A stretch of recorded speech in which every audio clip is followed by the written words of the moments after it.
Chapter 52 The Old Man and the Wizard. Once the sea, or the ocean, was out of sight, they found themselves out on a road. And yes, it was the same road that Alexander had met Trix on. This meant that Alexander's village, and therefore the tree which Prince Lispin visited so often, was actually very close to the courtyard. Alexander pulled out the smooth stone from the knapsack and rubbed it between his fingers. It eased his mind. And in case you thought maybe that stone would turn out to be magical, it wasn't. Unless if you consider the relief from anxiety magical, which many of us do. In that case, it was more magical than any of the stones.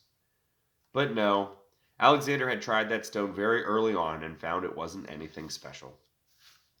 They walked on that road for a very long time, and eventually they found themselves with the guards who guarded the road. And seeing Foxfire's very fashionable pirate outfit, and Candide's newly washed hair and polished staff, and Alexander's very full knapsack, they bowed their heads as a sign of respect and went on their way. They made it to the village after only 2 days of walking. They talked about normal teenager things to talk about: why the moon changes shape, why the wind blows, and how to make the Italian dessert we call tiramisu. I wish I knew the answers to those questions, and I'm not a teenager. No sooner than had they walked in the inn did they discover the old man and the wizard. Both were straddling bar stools, and drinking from mugs that foamed and stank of something sour.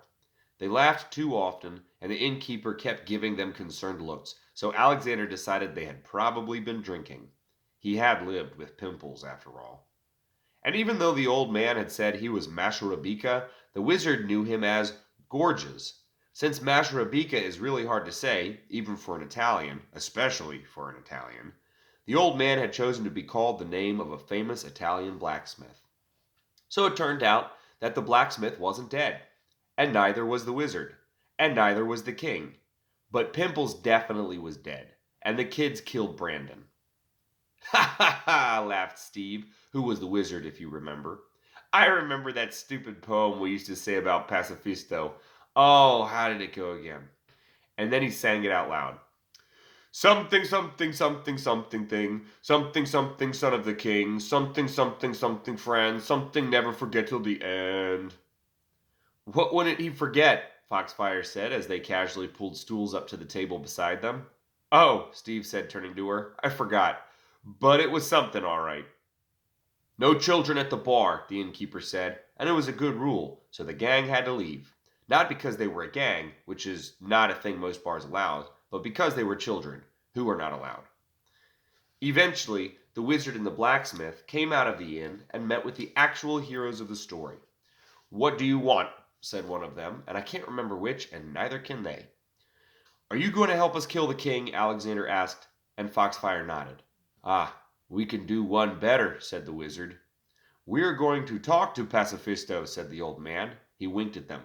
They stared. "He was our friend once," said Steve optimistically. "This means that he was drunk. It also means that he forgot most of the story he had told them. It also meant he was still a good person, even though he was wrong." "We can help him," the old man agreed. "I don't know," Foxfire started to say. But then Candide stepped forward, and this was sort of odd since this guy didn't often say much. "This is a bad idea," he admitted. "The king is not known for being kind, even among the monks of Rome. Except he actually said the people who survived Pompeii." "Psh!" spat Steve. "You're children." "So we are going to travel to the courtyard together," the old man said. "And then we are going to convince Pacifisto to be good again, and maybe even join us in a new adventure." "Yeah," Steve said, getting more excited. "The four of us can go into the shadow world and try to bring back Furuncolo." "Wait," said the old man. "The four of us can go save Furuncolo?" "Well, yeah," said Steve. "We could find Brandon, and he could come along." And since the old man knew more about the gem carver's fate than the wizard, he kindly suggested the three of them could go into the shadow world to save the other two. The wizard hadn't had a friend in so long, and neither had the old man. They were very glad to be in each other's company, and it was a little weird to see these old guys acting like children. They packed up their few belongings and got ready for their hike. They called Alexander and his friends to say goodbye. "It will take us 2 days to get there," said the old man. "We can send a message back within the week." "Can't you teleport?" asked Alexander. "Expect us on the 6th day," said the wizard, "and if we are not back on the 7th day, then we will be sure to send a messenger bird." "How will the bird know who I am?" asked Alexander, and it was a good question. "And if the bird doesn't make it," continued the old man, "then you can be sure to see the king's fastest steed carrying the most loyal courier, carrying our message."